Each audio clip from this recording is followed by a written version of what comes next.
The following is a special presentation of Tony Kurre Radio.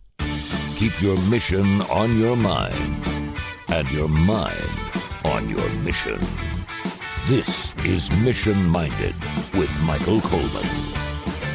Hi-ho, welcome to another edition of Mission Minded. We're keeping your mind, your mission on your mind. It airs every Wednesday at 12 and 7 exclusively here on Tony Kurre Radio. Of course, you can download the Tony Kurre Radio app and listen anywhere 24 hours a day, 7 days a week. We have 10 different shows we play. Mission Minded is one of my favorite because I co-host it with Michael Coleman. And Michael, as we were just speaking before we start our show, you can now go to Spotify, search Tony Kurre Radio, or search Mission Minded, and you go back and listen to all the shows that we've done together. So people can go back and see how this show has actually grown over the last month and a half. How you doing, my brother? Everything good?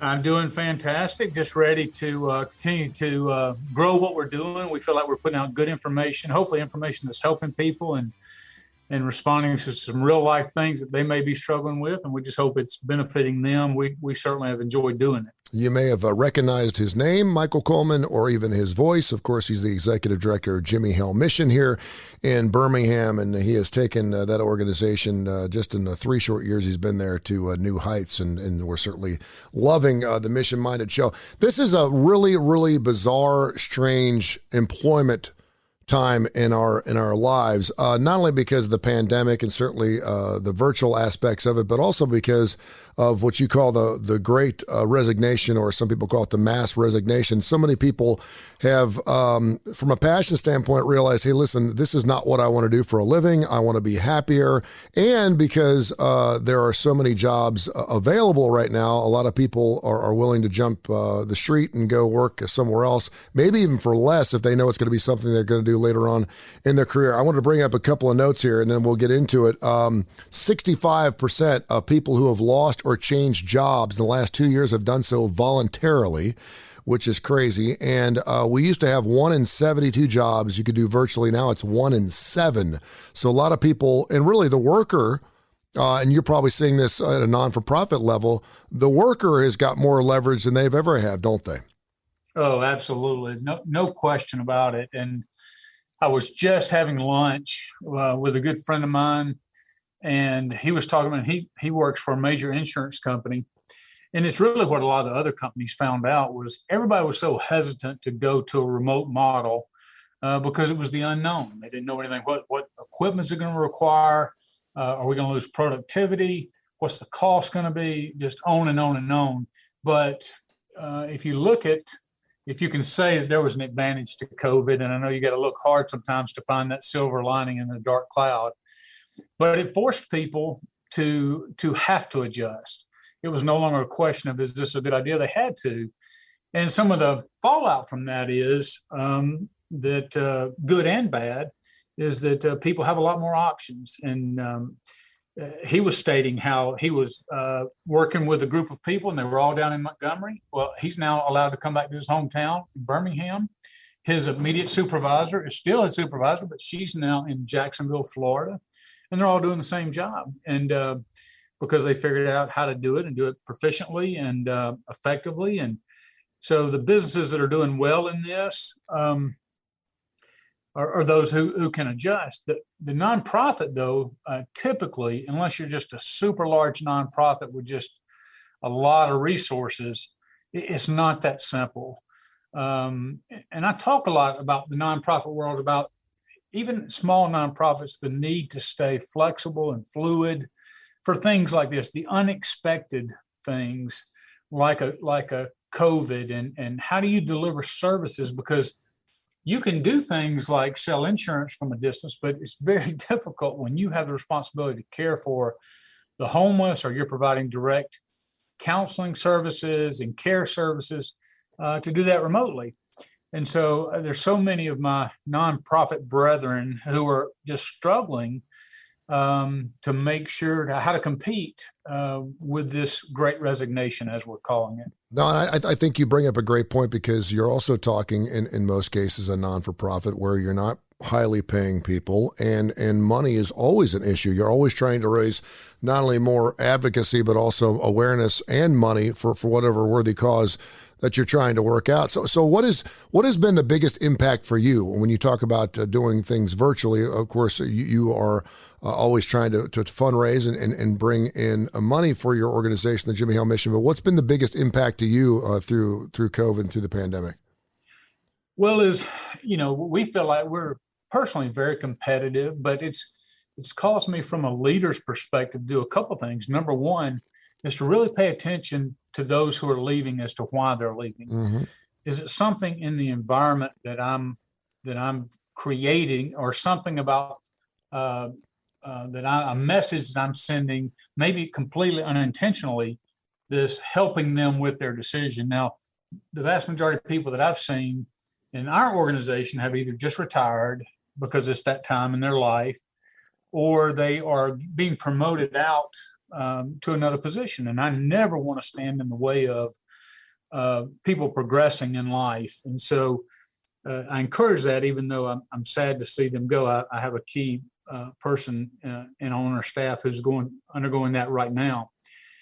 But I was really struck when I dug into the research, and there's been so much research, especially lately, as to why is it that people leave? And then you throw in something like this Great Resignation. We're trying to get to the underlying cause, and we've touched on it already, which is, the bottom line is job satisfaction. A lot of people think it's money, and what the research is showing, that money is still the number one reason somebody will leave one job and go to another job. So you can be satisfied with a job and you're making X amount of dollars, but if somebody comes along and says, I'm going to give you a job, even if it's a job that you may not be passionate about, but if they're going to offer you 10, 15, 20 more $1,000 a year, it's very difficult for most people to turn down. So money you can attract people based on that, and that's still the number one. If you just look at job satisfaction, it is more than half of the people comment it's on their coworkers and their immediate boss. And so lots of times we think we'll just throw more money at it. Well, that may be a factor. You may be underpaying your people. But just like you said, in a nonprofit world, sometimes there's not options, because you have two key elements in the nonprofit world: those who are dependent upon donations from others. And so you have a little bit more flexibility. If you can raise more money, that gives you more ability to pay more or either hire additional people. But lots of people that I know that deliver services are kind of strapped in. They don't make it off donations. They're government funded. Mm-hmm. And that's very finite. Like, here's the number, this is what you have. Yeah. And you can't raise salaries from what you said in that grant to the government that you're going to pay people. You can't just throw in and create a new position. You're very limited. And so if you're a leader and all of a sudden you see this exodus, I mean, it can make the difference of whether you just survive altogether, or certainly whether you can continue to deliver the services that you're contracted to do. And so, it just made me delve into this a little bit and just think, both from my own experiences and look at the research, what are some of the things, if you find yourself in that position? And I guess this could equally apply to small businesses, because I have a small business, and so that's obviously on the for-profit side, and you're still limited as to resources. If your sales are flat, or you may want to give somebody a large raise, but you may not can. And so you're like, okay, well, I can't pay them as much. How do I make them want to stay? Mm-hmm. And if you can create that environment and pay attention to the small things, it can be all the difference in the world of somebody saying, you know what, I'm really happy here. I wish I was making more money, but I'm happy here, and that matters. I'm at peace here. I enjoy coming to work. And you can hold on to employees and get more productivity out of them if you can create that environment than the just people chasing dollars. Do you? And Michael Coleman joins us here, Mission Minded. You can hear us every single week, 1 and 7 o'clock on Wednesdays, and of course now on Spotify, so you can go back and listen to all of our episodes. Just search Tony Curre Radio or Mission Minded. Do you kind of feel like, though, through all this mass resignation, and it's unlike anything we've ever seen in the history of economics here in the United States, that there's a little bit of a false hope that eventually things are going to correct themselves? Because I'm 56 years old, or 55, soon to be 56. I remember having 3 jobs, and my dad said, "You're so blessed to have 3 jobs," because it was difficult to find work. Our unemployment rates are incredibly low right now, and to the benefit of workers, they are being able to go to their bosses and say, "Listen, I need this and this and this, or I'm going to leave." But don't you think through our cyclical life that things will correct themselves again to the point where you maybe should be blessed with what you have and not be willing to take that huge risk, or not? Well, historically, the economy is up and down. You're going to have bubbles. You're going to have recessions. We keep trying to add things to try to keep the pathway as smooth as possible. Mm-hmm.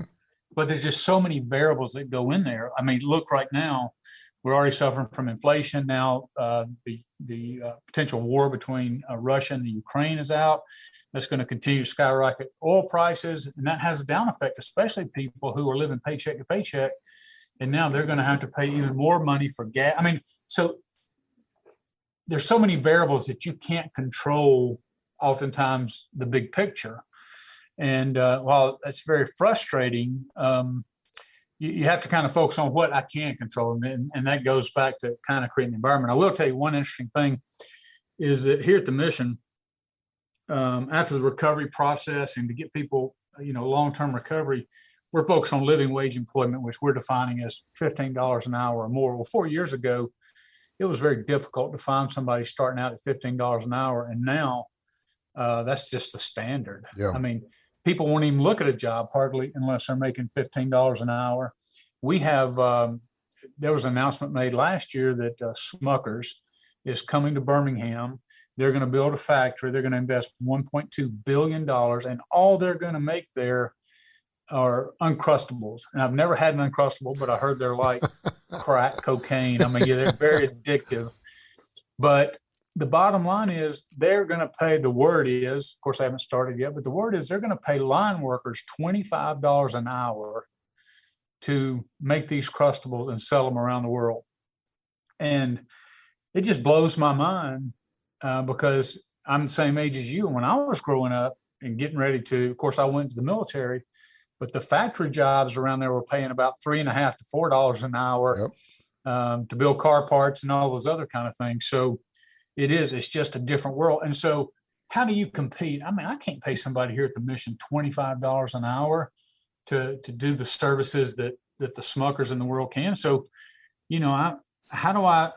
what can I do and what can I control that will enable me to create enough job satisfaction that somebody's not staying on LinkedIn trying to find what's the next greatest step out of here. And it's a huge challenge. And it's one that I know that a lot of leaders and a lot of managers are going home at night and wringing their hands saying, just from day to day, there's just so much uncertainty, but, what can I do? Well, but from an advantage standpoint, I would think because you're running a non-for-profit, and certainly since you have a successful Jimmie Hale Mission platform, I would think that at least you can strain through the real job seekers and the ones that are just doing it for the money, right? Because, I mean, if they're looking for that type of money, they're not going to go work for a non-for-profit. They're going to go work for a for-profit because they can build their coffers and they can continually get benefits and make more money that way. So I would think for a non-for-profit, you are finding the people that are super compassionate about, the purpose and the belief of what you have in your organization, in this particular case, the Jimmie Hale Mission. And so, right, they're not falling between the cracks, right? As opposed to someone who's just looking for because I tell my 17-year-old is fixing to go to college in 2 years. And I keep telling him the same thing my mom and dad told me, and for generations before us, don't just do it for the money. We know that I think it's like 72% of people out there say they don't like what they do for a living. But it pays their bills. They have a nice car and they live in a nice house, but they hate going to work every morning. And when you are happy with what you do, in this particular case, a non-for-profit, it makes life more enjoyable regardless of the money you're making, right? Yeah, and I will tell you that's always the goal. You try to understand in the interview process, why does somebody want to come work when they likely have the talent and ability to make more money? Why do they choose to come work there? What I've learned is there's really two key people in nonprofits that you'll find, and there are those who are very passionate and dedicated to the mission and just feel like, hey, I'm taking ownership in our purpose here. It matters to me. I think about it. I'm really driven. And then there's those people in the world who are just, no matter what job they're doing, they're just mediocre. They get by. And so lots of times people, it's easier sometimes to get lost in a not for profit and not have a high standard. And that's a leadership problem that I would like to do a talk on one day, is how to recognize and push your employees to be the best they can and to take ownership in your mission and why that's so important. But yeah, so sometimes we see it to where you're like, I've got to have somebody who's drawing a breath to come do this. And that's the disadvantage where you can find yourself, is you don't have people who are passionate. You're having to take people who, will show up and do a so-so job, but are not going to be on fire. And that's never a good situation when you have to build your organization with that pool of employees. We're talking about, obviously, a lot of different people here. We're not talking just about people that are just getting out of college and expect to make a six-figure salary. We're not talking about people maybe who are already in a business who have put 7 or 8 years into it. Maybe they're 29, 35 years old, and they see the ceiling that they could reach. And then we're talking about people that perhaps are my age, which makes it really difficult, because if you're trying to talk about changing a career, you need to do it sooner than later, because it's very difficult to start a brand new career path when you're in your 50s. But let's start with the people who are just getting out of college. Obviously, you set yourself up. You went to a particular college to learn a skill, to have a talent to do something, and you're hoping to find a job in that area. What would you say to people like that who are into missions and into non-for-profits? What should they look for in an organization if they're going to come work for, say, Jimmie Hale Mission? Yeah, well, I think and it's very tough for people, let's just say, who are getting out of college to really know for sure what their passion is, or how that passion is going to be shaped moving forward. So you have to get into the work and learn the nonprofit world, and not be driven, of course, by money, but be driven towards purpose. And you see this with more and more people, because one of the things that they may not appreciate is that's such an attractive quality, because you can tell when people come to work and they're excited, and they're excited about impacting lives and making a difference in their community, and they see it, their job and their position, in a larger framework of having purpose. You can see it in how they're motivated. You can see it how they attack their task, how they're thinking about it, the ideas they bring to the table. So when you're first starting out in life, don't get bogged down in dollars. All that will come later on, but you're going to need to develop your skills. You need to hone your passion and your abilities, and move forward and ask a lot of questions and really engage people about their experiences and about there's so many people that I have sat with and said, tell me your perspective, tell me your world. And without all of that, boy, my perspective today would be so much different. It would be much more narrow.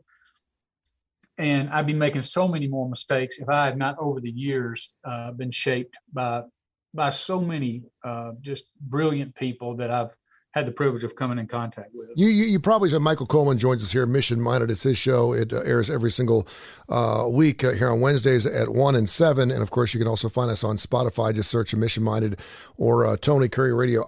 You probably see this a lot in people that perhaps work for the same industry, maybe even the same business for 35 or 40 years. They got their pension, they resign or they retire, but there's still something left. They still have a hole in their heart, because they feel like their entire life they worked for the man, they made a good living, but they were making things for other people, and they really feel like they didn't give back to their communities or really explore their passion to help others in this particular business. So when you have people, say, at Jimmie Hale Mission, who decide that they no longer want to be part of your organization because they want to make more money, where do they normally go? Because I would think working for a non-for-profit would be a great attribute. First of all, a great resume builder, because it shows you care and you're compassionate and you're a good people person, right? I mean, it's more than just sitting at a desk job for 35 or 40 years, getting your pension, going home. Yeah, ideally, of course, there's 1,000 variables to the scenario that you just presented. But look, it's human nature. I understand. I'll just give you one quick example. My development director, who is leaving, and I'm really sorry to see him go, young guy. But why is he leaving? Well, he's not leaving because he's not satisfied. He's leaving because his dream job came open, and it's not going to be that much more money than what he's making. But he gets to go be executive director over a wildlife center in Pelham, and I could not be more happy for him. Now, it hurts me inside, but I would never do anything because I care about him, and he knows I care about him. Everything I've done to this point is helped to develop him towards becoming that person. So it's just like, hey, we don't want to see our children sometimes leave the nest, but we know it's the right thing and it's good, and we're happy for them, no matter the emotions we may have. So this again gets back to the culture, and I want to touch on just a couple of things because it's really important for nonprofit leaders to say, well, what can I do? And so, one of those things it is about culture, a supportive culture, which means you have to put not necessarily what you want, but you have to say what is in the best interest of my employees. And so what's in my development director's best interest is to support him and help him transition and make that that is successful and a peaceful transition as possible. And it totally disrupts my life. I've got big things going on, and he's in the heart of a lot of those things. And but I've seen leaders blow up that environment. Like when key people leave, is they trash talk them and they tear them down, and the people who are left behind see that negativity and they go, hey, well, when it's my time to leave. And so what it shows a disloyalty. It shows that you're really not interested in the person. You're interested more in a bottom line thinking. And that's when you see more that attitude can permeate an organization to where you may say, hey, we're a team here. But as soon as somebody steps up to move out, you know that you're on the bad side of the boss. And that's something you don't want to, that can infect an environment and give people a reason to go ahead and want to check out. I came across something, and we've talked about, I think, on one of the shows, is the England changing to the 40-hour work week, the 4-day work week. And so I started pitching that through the organization and just said, hey, what kind of difference would that make? Because right now we're looking at probably a 7 to 8% annual inflation rate. And here's the thing, that means I would have to match that 8% of pay raise just for my employees break even. Yeah. Well, I can't do that. And I know I can't do that. So that affects their bottom line. And so how do I communicate to them in a way that says, hey, that matters to me. I can't fix it, but I care about it. So let me try to be creative in some other ways that I could do that. And one of those is we're looking at a 4-day work week. And so what it would look like is some people were like, well, we can't go to 4 days. We do services 5 days. Well, we do services 7 days a week. Yeah. But what you can do is you can have Monday through Thursday, and then another group work Tuesday through Friday. So you can still cover those days during the week, but still, so you just have to be creative and you have to be willing to change and do things different. And I see this in so many leaders, certainly not just in the nonprofit world, but they do not know how to problem solve or be creative and think outside the box, or they're not willing to because they are not comfortable with that kind of fluidity in an organization. But you think about how many people go, well, I may not make as much here, but you know what? I got a 3-day weekend every week. That makes a huge amount of difference because they're going to work they're going to work longer on those 4 days. They're going to work 4 10-hour days. But imagine how you would feel if you had every Friday, Saturday, and Sunday off, or every Saturday, Sunday, Monday off. It makes a huge, and it can increase, and it's proven to increase productivity. But just for a morale purpose, you're like, hey, I can't give you the money, but here's what I do want to do. I want to make sure you get to spend more time with your family. I want to make sure that you can take care of your personal issues. And so we're going to change for that and create more flexibility to allow you to do these things. And hopefully you recognize it's because I care about you. And if they leave there believing you care about them, it's going to take a lot of money to pull them out of that situation. Yeah, I'm not saying they can't be done. Yeah. But they're not going to leave you because somebody's going to give them $2,000 more a year. No, that's a great way of thinking outside the box, because if you can't do it monetarily, you got to figure out a different way to keep your people happy. And you know, much like a lot of non-for-profits too, it's important that they believe in the purpose of that non-for-profit. If they feel like it's just not going anywhere, then there's no reason to stick it out. And a lot of people will even work passively. And we talk about passive income here at Tony Curry Radio a lot. You know, listen, you know where we're going, you know what we want to do. So when we get there, I'll take care of you. You just have to trust me this process. And thank God they normally do. I do want to ask you about this, and I got somebody in the studio just asked this question. I thought it was really interesting. When I was in radio, I was in Louisville, Kentucky, and I had asked for the afternoon job. They said no. And I asked for a raise, and they said no. And so there were some sour grapes there, and I was really good at what I was doing. And so when another job opportunity, it was so bad that I was going to quit and go back to college up at Xavier, but it got so bad that another job had opened up. It was going to pay me an additional $10,000 a year. It was a no-brainer for me to take this other job, and that so happened to be the job down here in Birmingham. But I made a major mistake, and I still believe this, and you can expound on this.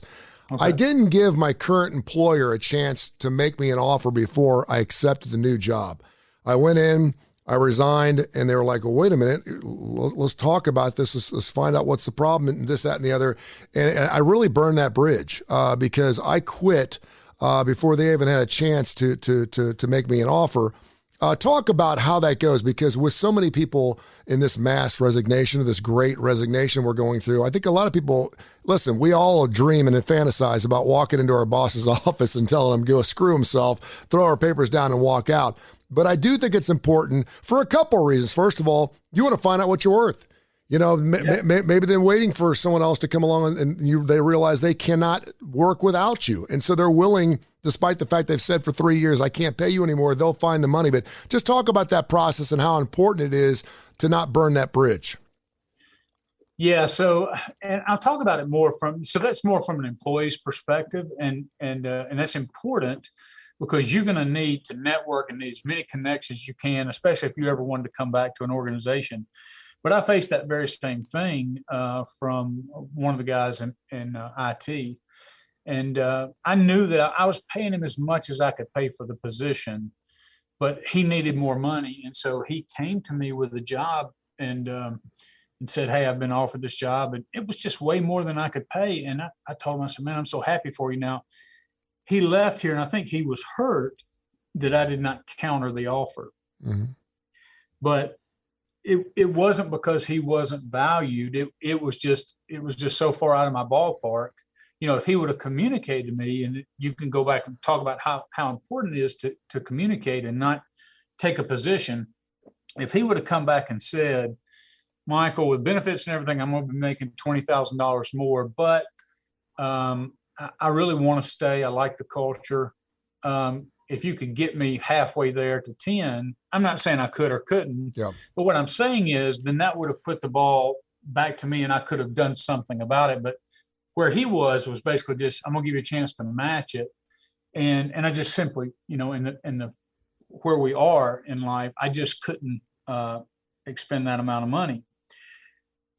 But I do agree with your point that it's so important to communicate. It does you no good as a leader if people leave there and you don't know why they left. And some people say, I don't care. I don't want to hear their complaining. I don't want to hear their griping. And that's a foolish perspective, in my opinion. Yep.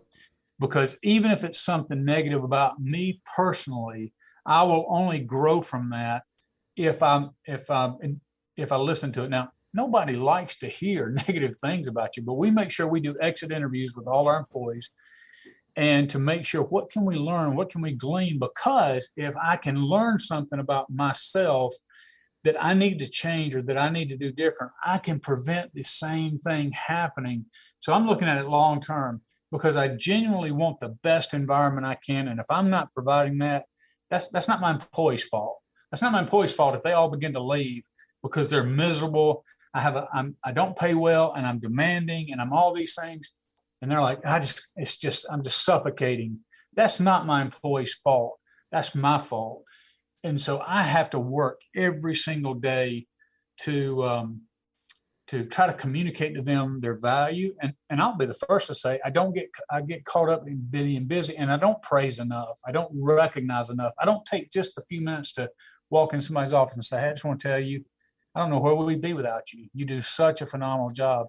But it's little things like that. There's a book that talks about 5 love languages, and we use it for marriages and try to understand how to communicate, because your gifts may be, you may feel loved by words of affirmation. Somebody else maybe feel loved by gift giving. So I learned this in my last job that I had, and I was trying to figure out how to please. And I recognized, hey, one size doesn't fit all. I could go write somebody a note and say how well they're doing, but if I wrote everybody a note, it's not going to have the same impact, because some people may think gifts are how you speak my love language. And so you might go get a little something and just say, hey, just thinking of you and just want to get this for you because you're so special for this organization. Now, what does that require of the leader? A lot. It requires you to learn your employees and what makes them tick and what's important to them, and then respond to them in the way that they need responding to. That's how you build a culture that says they are valued, they're appreciated, and you want them to stay. And I'm telling you, if you can connect to them on that kind of level where they leave here and go, hey, I don't care what goes on in this organization. There's one thing I know is my boss authentically cares about me and he supports me no matter what's going to happen. Yes. You are going to do a much better job of retaining your best employees. I always like to think that regardless of what position I'm in or where I'm at, that any person that I've ever worked with, I will work with them again. And maybe that's just because in radio, it seems like we do end up working with each other again in some capacity. But I always, whenever I'm with somebody and they could be here for one day, I always assume that I'm going to see them again, whether I think they're at a higher power level or a lower power level than I. Maybe we could work together. Hey, great show. And you do this whole process. I think a really interesting show idea, and we could do this down the road, is the whole, because you've interviewed a ton of people, but I'd love to hear your thoughts on the entire interview process, not only in non-for-profits, but in, for money businesses, and some of the important things, because one of the reasons I asked that question about, people leaving before they give their current employer a chance to at least make another offer is most of the times, depending on how long you've been in a business, they're going to say, why did you leave this company? And certainly to resign from that position as opposed to get fired from it is a much better look on a resume. But I do think a lot of people, I've been asked that question a million times. So you were at that company for 20 years. What happened? Why did you leave that company? So we'll get into that coming up maybe in the next couple of weeks. Hey, Michael, great stuff, man. I appreciate you. Thoroughly enjoyed it as always. We'll talk to you next week. That's Mission Minded here on Tony Curry Radio. This has been a special presentation of Tony Curry Radio.